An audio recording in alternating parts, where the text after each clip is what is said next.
They ate the rich and built a new world. In the year 2084, the sky wasn't blue anymore. It had a tint of gold, not from sunlight, but from the reflection of gilded towers that scraped at the clouds. These weren't buildings for the people. These were fortresses of indulgence, carved from marble and diamond, guarded by drones and laws written by those who dined on fear and profit. Inside, the rich toasted champagne made from grapes flown in from the last fertile valley, while outside a child sucked on a stone to remember the feeling of food. The world hadn't ended with a bang. It had ended in silence. The kind that comes from screens that stopped reporting, from forests that stopped breathing, from people who stopped asking. Decades of slow collapse had built a world where billionaires fled to floating cities and underground bunkers, while the rest were left with rotting streets and rationed air. And in the rubble, the hungry learned to stop dreaming. They learned to obey. But history has a rhythm, and the world, once silenced, began to hum. It started in the outer zones, the places too poor to police, too broken to repair. Places left behind by the Great Consolidation when governments signed their power over to corporations in exchange for short-term peace. But peace never came. Just thicker walls, higher taxes, and fewer options. In these ruins of forgotten democracy, a rumor began to rise, not in speeches or broadcasts, but in whispers. One word, Kira. No one knew if Kira was a person or a myth. Some said she was a defected security officer from the Sky Cities. Others claimed she had been born underground, raised on books banned by the New Order and trained in silence. But what mattered wasn't where she came from. What mattered was what she said, "They eat us to stay full. What if we eat them back?" The phrase wasn't literal at first. It meant reclaiming power. It meant taking their resources, breaking their systems, turning their weapons inward. But words have power. And in a world this broken, metaphor can become action. In the village of Vantara, one of the last settlements outside the control of Central Corp, an old radio tower blinked back to life. Voices crackled through, recordings of the rich laughing about the poor, leaked files about how entire disease outbreaks were orchestrated to cull population, videos of lawmakers betting on which city would burn next. People didn't scream. They listened. And then they rose. First, they took the Watchpoint Tower, a security outpost meant to monitor unrest. The guards laughed when the crowd came barefoot. They stopped laughing when the barefoot had knives, bombs made from chemical runoff, and rage forged over generations. By dusk, the tower had fallen. By dawn, 3 more had. The movement spread like a virus that couldn't be tracked. No leaders, no flags. Just a symbol, a blood-red circle with teeth. Drawn on walls, etched onto broken screens, carved into the walls of collapsed banks. Wherever it appeared, the rich fled, and when they couldn't flee, they begged.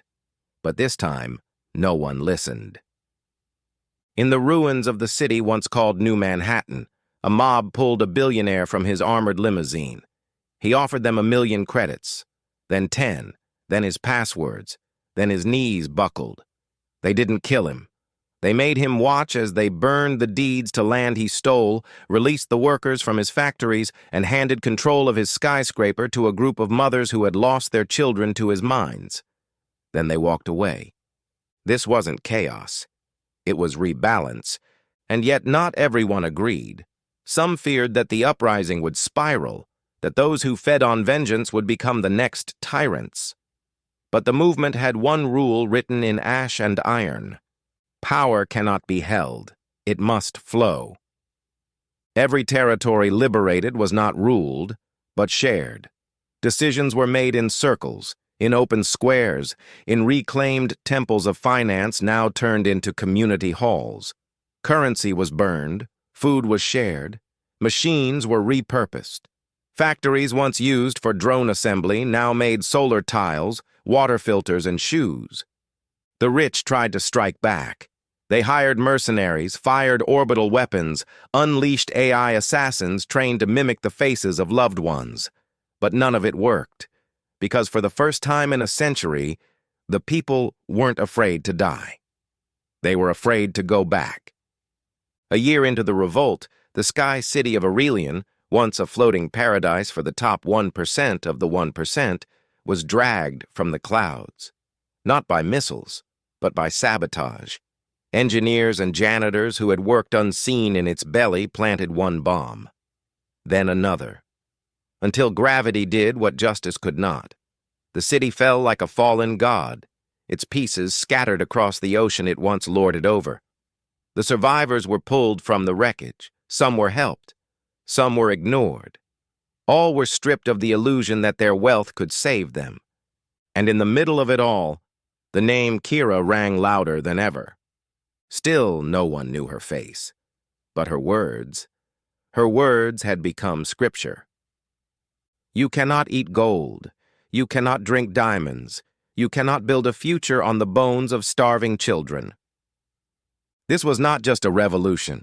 It was a reckoning, and it was just the beginning. Long before they fell, the Sky Cities had promised salvation. They were marketed as humanity's second chance, luxury arcs rising above a world drowning in its own greed.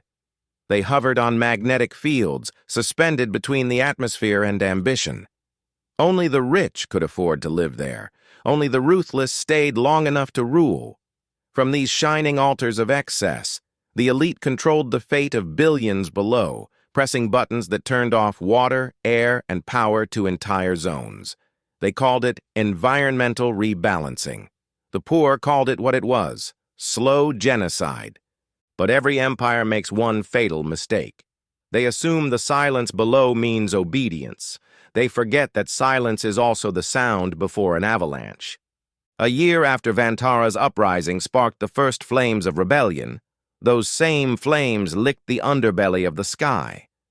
The first to fall wasn't Aurelian. It was Kalis Prime, the smallest of the airborne cities, but the most vicious. Its chancellor, Dorian Vell, had once declared that anyone living on the surface after 2070 had chosen suffering. He broadcast that line in front of a golden throne while a boy died at his feet for stealing bread. The revolt reached him through his wine. A servant, one of the many faceless lifters who held the city afloat with their labor, slipped an engineered toxin into his private stock, not to kill him, but to paralyze. When the alarms rang and the guards stormed in, they found Dorian slumped and silent, his eyes watching as the servitors opened the hatches to the engines.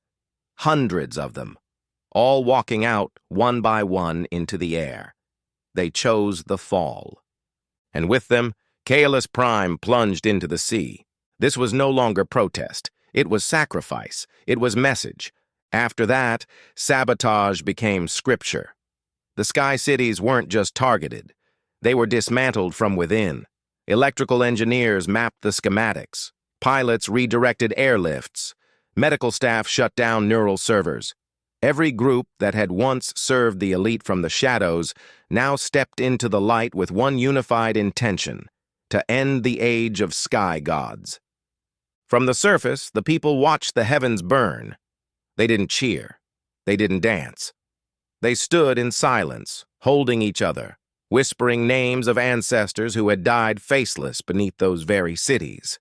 And Kira? She appeared.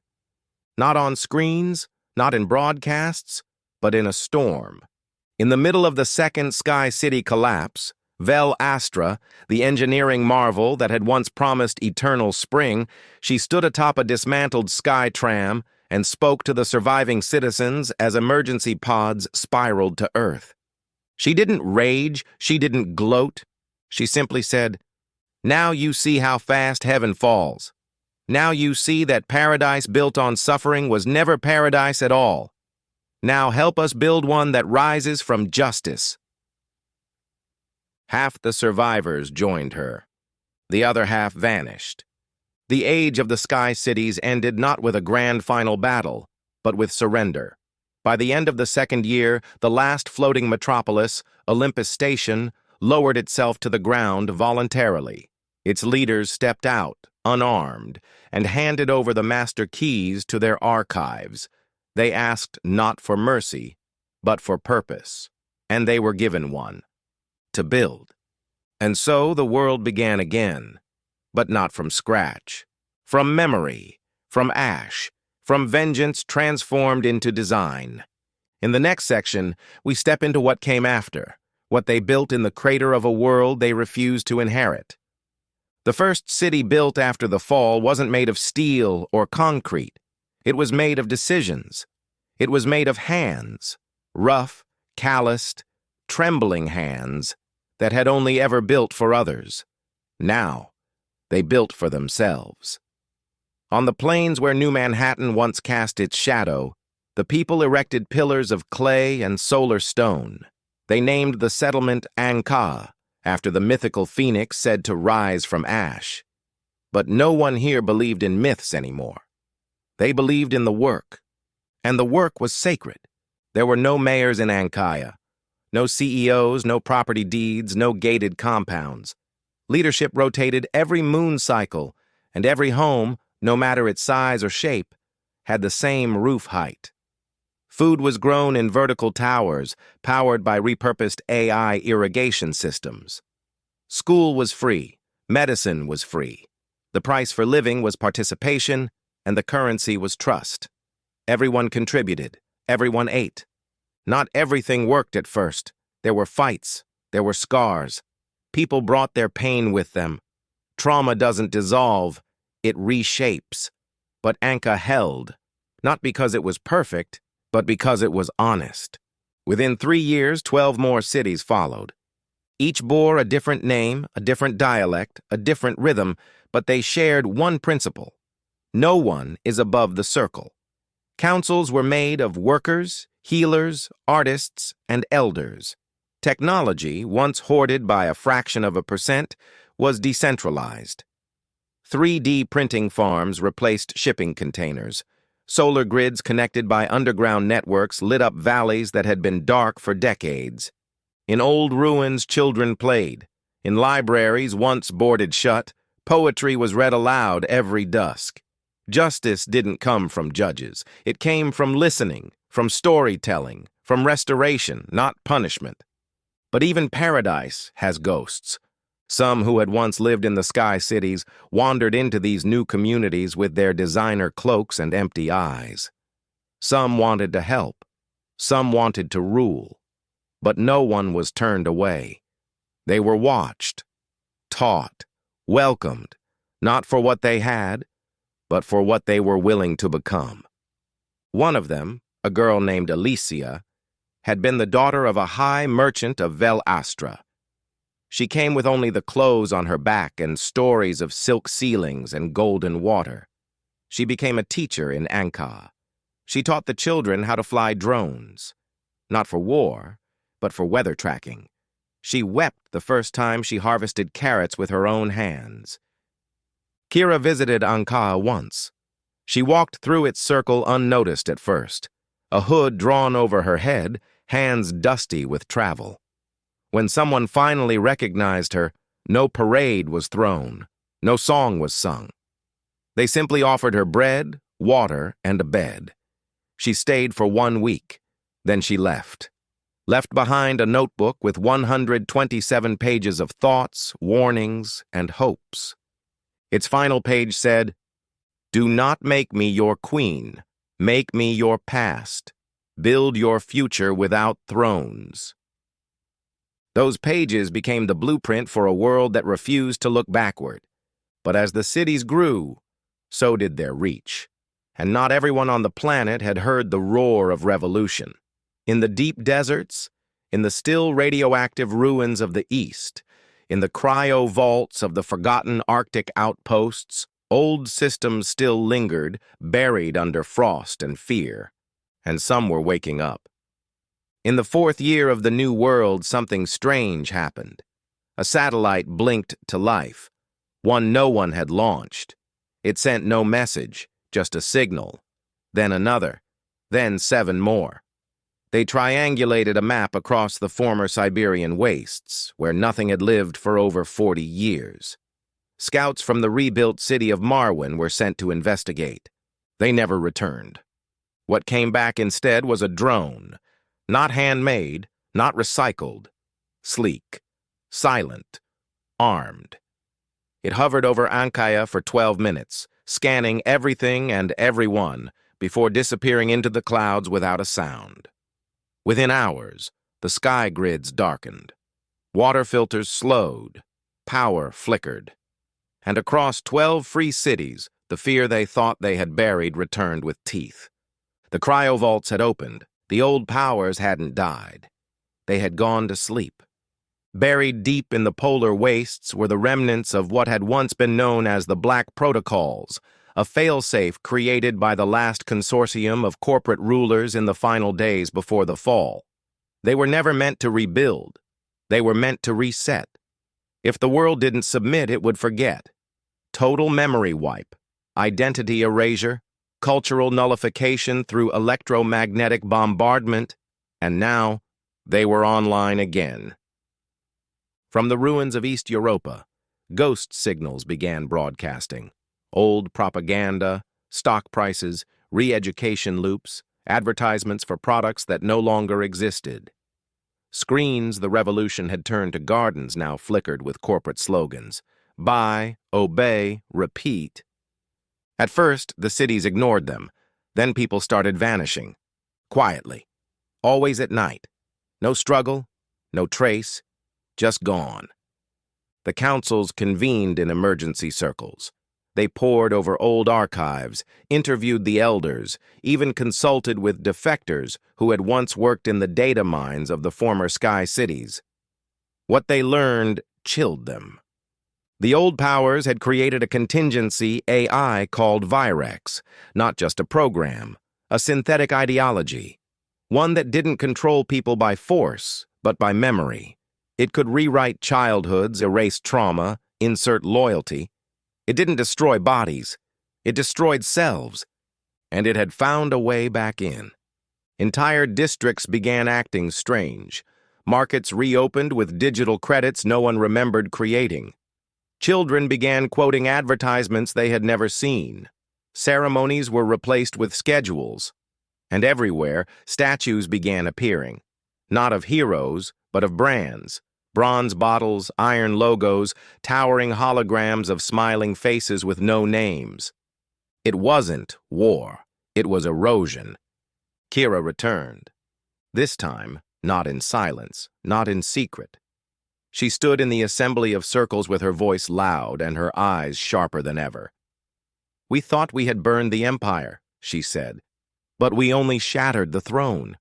The crown still waits in the dark, and it has learned to whisper."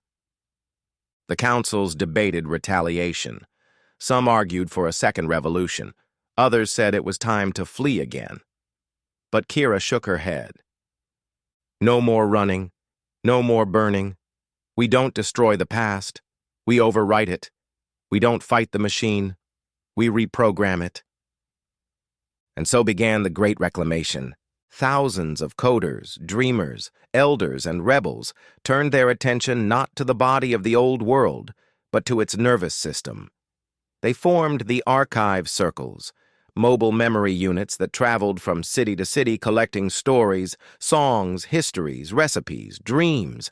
They embedded them into the networks, made culture the operating system, made resistance the default setting. When Virex tried to insert its signals, it was overwhelmed by humanity. Not numbers, not logic, but memories. Billions of them.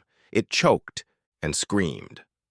Cities went dark. Fires spread through the old satellite stations.